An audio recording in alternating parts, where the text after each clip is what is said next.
안녕하세요. 저는 이민 온 지가 22년이 지났고요. 45살에 캐나다 이민 준비를 해서 그로부터 2년 후에 캐나다에 정착하게 됐습니다. 그래서 한국에서 쭉 직장 생활을 했고, 흔히들 얘기하는 대기업체에서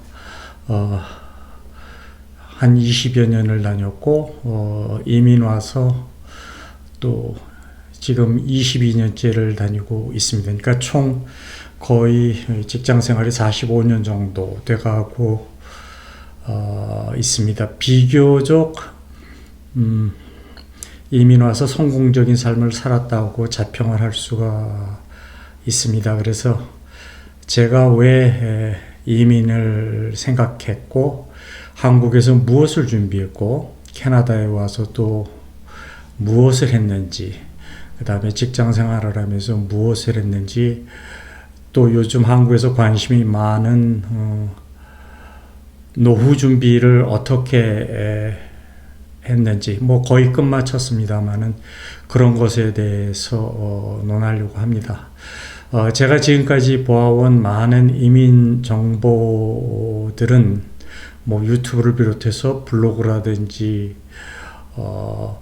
이런 데 보면은 상당히 부정확하고 저게 과연 내가 살고 있는 캐나다가 맞을까 하는 그런 그릇된 정보들이 많이 있어서 많이 가슴이 아팠습니다. 그래서 유튜브를 통해서 여러분들한테 더 실질적으로 무엇을 해야 하는지, 무엇을 생각해야 하는지, 무엇을 자녀들을 위해서 해야 하는지를 설명하도록 하겠습니다.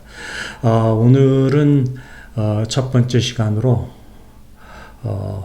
캐나다를 오면 안 되는 사람, 많은 사람들이 여기민을 가고 있지요.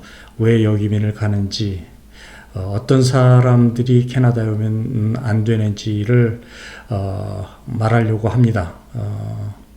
상당히 듣기 어려운 얘기가 될 수 있겠지만, 그래도 몸에 좋은 약은 입에 쓰다고 잘 새겨두시면 거기에 우리가 무엇을 해야 하는지, 무엇을 생각해야 하는지 그런 것들이 나와 있습니다. 제가 이민 올 때는 준비는 2000년부터 했고 도착은 2002년에 했는데, 제가 이민을 준비하고 도착할 때 그 당시에 캐나다 이민에서 베스트셀러가 됐던 책이 있습니다. 캐나다 이민 절대 오지 마라. 저도 여기서 오늘 첫 유튜브의 방송을 시작하려고 합니다. 왜 오지 말아야 하는지를 살펴보면 거기에 우리가 레슨런이라고 하죠. 교훈이 있습니다. 실패자를 보면 왜 실패했는지, 뭐 여기민 갔다고 해서 실패자로 하기는 어렵겠지만 아무튼 그래도 좋은 현상은 아니지 않습니까? 그래서 그것에 대해서 먼저 살펴보고자 합니다. 첫째, 캐나다에 오면은 취업이나 일자리가 없다라는 그런 얘기가 있는데, 근데 실제적으로 보면 캐나다의 취업률은 실업률이라고 하죠. 이건 ILO 통계를 보면 한국보다 훨씬 낮습니다. 낮다는 얘기는 이게 적다는 얘기죠. 그러니까 캐나다의 일자리는 생각보다 상당히 많이 있습니다. 지금도 일부 분야에서는 사람들이 없어서 지금도 하이어링을 계속하고 있는 것이 많습니다. 지금 경기가 안 좋은데도 불구하고 그렇습니다. 그것은 여러분이 왔을 때 그런 자리를 잡을 수 없는 준비가 안 돼 있기 때문에 그렇습니다. 그래서 그런 면에 있어서 캐나다는 사실은 일자리가 많습니다. 물론 이 일자리는 지역에 따라서 좀 다르기는 합니다. 예를 들면은 BC주, 흔히들 얘기하는 밴쿠버와 이제 알버타주를 비교를 하면, 알버타주는 지금 사람이 없어서 난리입니다. BC주는 일자리가 상당히 적습니다. 거기에는 그러한 이유가 있습니다. 그러니까 일자리가 적다라고 하기에는 여러분들이 내가 캐나다의 어느 곳으로 가야 하는지를 잘 살펴야 한다는 얘기가 되겠죠. 이 부분은 나중에 다시 다루기로 하겠습니다. 그 다음에 캐나다는 또 물가가 비싸다. 사실입니다. 왜냐하면 캐나다 인건비가 한국에 비해서 비싸기 때문에 그렇습니다. 한국의 최저인건비는 지금 10,000원이 채 되지 않잖아요. 근데 캐나다는 지금 최저 시급이 15불, 그러니까 한국 돈으로 15,000원이니까 당연히 사람이 많이 필요한 것은 비싸겠죠. 그리고 또 하나는 캐나다에 와서 한국식으로 살려면, 다시 말해서 한국식으로 먹는다면 한국 음식이 비쌉니다. 왜냐하면 수입을 해야 되고 운송료도 있고 하니까 당연히 비싸질 수밖에 없겠죠. 근데 캐나다식으로 산다면은 그 먹는 생활비는 그렇게 비싸지 않습니다. 그다음에 옷 가격도 여기 저 후진국에서 들어오는 경우가 많기 때문에 한국처럼 품질은 좋지 않아도 옷 가격도 좀 싼 편입니다. 그러나 보편적으로 비싼 건 사실입니다. 그런데 이제 기름값을 따져보면 한국이 지금 한 1,700원, 1,800원 리터에 그렇게 가죠. 여기는 지금 1,200원, 1,300원 이 정도입니다. 그러니까 보편적으로 비싸지만 꼭 모든 것이 다 비싼 것은 아닙니다. 그리고 또 흔히들 얘기를 하는데 인종차별이 심하다. 호주에 가보시면 또는 미국에 가보시면 인종차별이 상당합니다. 호주는 특히 더합니다. 캐나다는 거기에 비해서 인종차별이 적긴 합니다만 인종차별이 있습니다. 저도 직장 생활하면서 인종차별을 느꼈던 경우가 왕왕 있습니다. 그렇지만 보편적으로 보면 그 인종차별은 본인의 언행에서 비롯된 경우가 많이 있지만 그래도 인종차별은 있습니다. 여기가 워낙 백인 사회이기 때문에 주류 사회가 백인입니다. 그래서 인종차별은 조금 있습니다. 그 다음에 자녀의 미래가 불투명하다. 여기 와서 한국식으로 생각하고 공부하고 자녀 교육을 시킨다면 그 자녀가 주류 사회에 나갈 확률은 지극히 적습니다.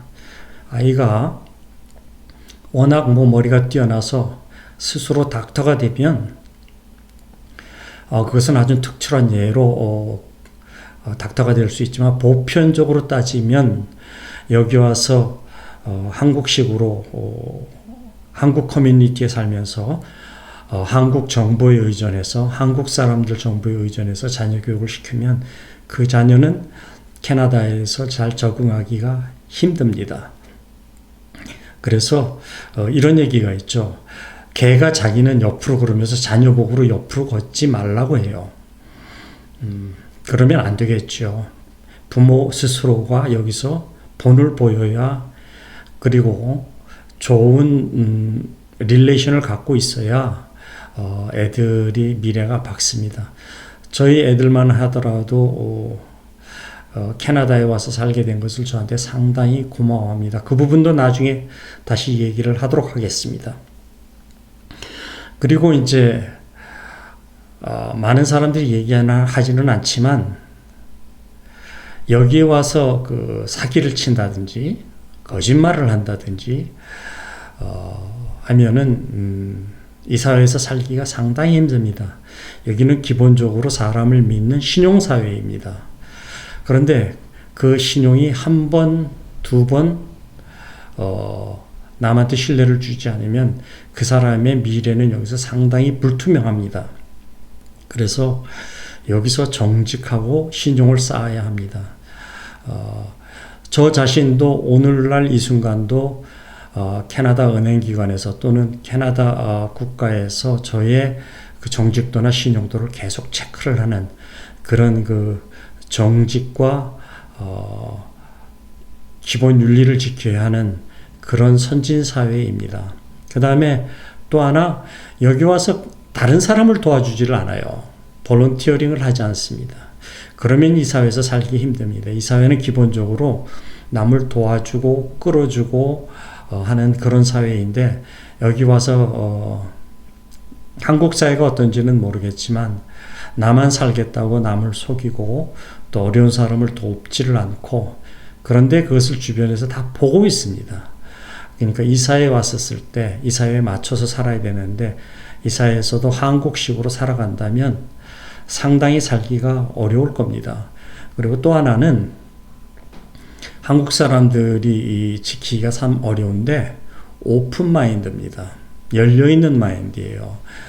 남이 나한테 물어봤을 때 솔직하게 열려있는 마음으로 얘기를 해야 되는데, 내 것은 다 숨기고 상대방 것만 캐려고 들면은 그걸 상대방이 모를 줄 압니까? 압니다. 그렇게 되면 그 사람의 릴레이션은 여기서 나빠지게 됩니다. 제가 릴레이션 얘기를 자꾸 하는데, 캐나다는 사람 간의 릴레이션이 무진장 중요합니다. 그것을 흔히 레퍼런스라고 얘기를 하는데, 이 부분도 나중에 취업할 때 얼마나 중요한지를 제가 말씀을 드리겠습니다. 그래서 열려있는 마음으로 그냥 있는 그대로를 솔직하게 얘기하는 것, 상당히 중요합니다. 그리고 캐나다는 다른 나라예요. 한국과 달리. 내가 태어난 나라가, 내가 자라온 나라가 아닙니다. 그럼 캐나다는 새로운 나라거든요. 문화도 틀리고 모든 것이 달라요. 도덕도 틀리고. 그러면 여기 와서 자기가 보고 배우고 공부하고 변화하려고 해야 됩니다. 이 사회에서 변화하지 않으려고, 한국식으로 살아가려고 하면 이 사회에서 잘 살아갈 수가 없겠죠. 그래서 항상 공부하고 변화하려고 하고 배우고 남 얘기를 잘 듣고 그것을 내 것으로 만드는 그런 상당히 열려있고 변화하려는 자세, 한국과는 다른 사회에서 살아간다는 그런 자세, 공부하는 자세, 영어 하나라도 계속 꾸준히 공부한다는 자세가 필요합니다. 저도 영어로 상당히 많은 눈물을 흘렸습니다. 저도 한국에서는 꽤 영어를 잘하는 편이지만 여기 와서 살아보니까 내가 돈을 쓸 때 영어와 돈을 벌 때 영어는 다릅니다. 그래서 저도 한 15년간은 영어로 많은 피눈물을 흘렸습니다. 지금은 이제 영어가 많이 편해졌고, 하지만 그래도 아직 영어는 저의 네이티브 잉글리시는 네이티브 랭귀지는 아닙니다. 그래서 계속 지금도 저는 영어 공부를 하고 있고요. 그래서 변화하려는 자세, 그런 자세가 상당히 필요합니다. 그 다음에 마지막 제일 중요한 것은, 한국에서 이민을 계획하시면 준비를 하세요. 내가 어떻게 해서 캐나다 가서 살 수 있는지. 그러면 그 준비하는 것에 따른 계획을 세워야 되겠죠.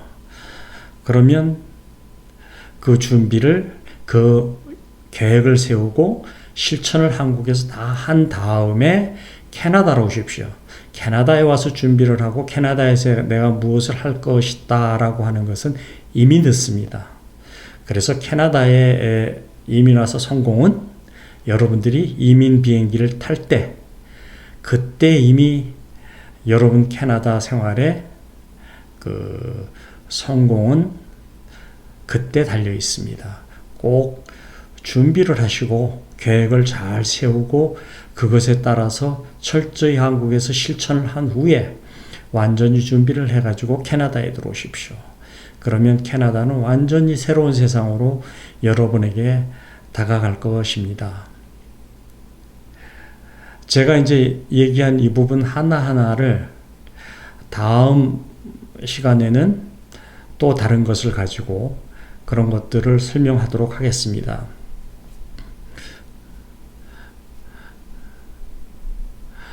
오늘은 캐나다에 오지 말아야 할 사람들에 대해서 얘기를 했고, 다음 시간에는 어떻게 사는 것이 인간다운 삶일까 라는 것에 대해서 흔히 워라벨이라고 하죠. 그것에 대해서 한번 논해보기로 하겠습니다. 제가 쭉 지금 준비해 놓은 것이 한 주제가 30가지가 되는데 제 삶의 경험에서 나온 것들, 제가 보고 듣고 겪고 준비했던 것들을 바탕으로 여러분들한테 가감없이 설명하려고 합니다. 다음 시간에 또 뵙도록 하겠습니다. 봐주셔서 고맙습니다.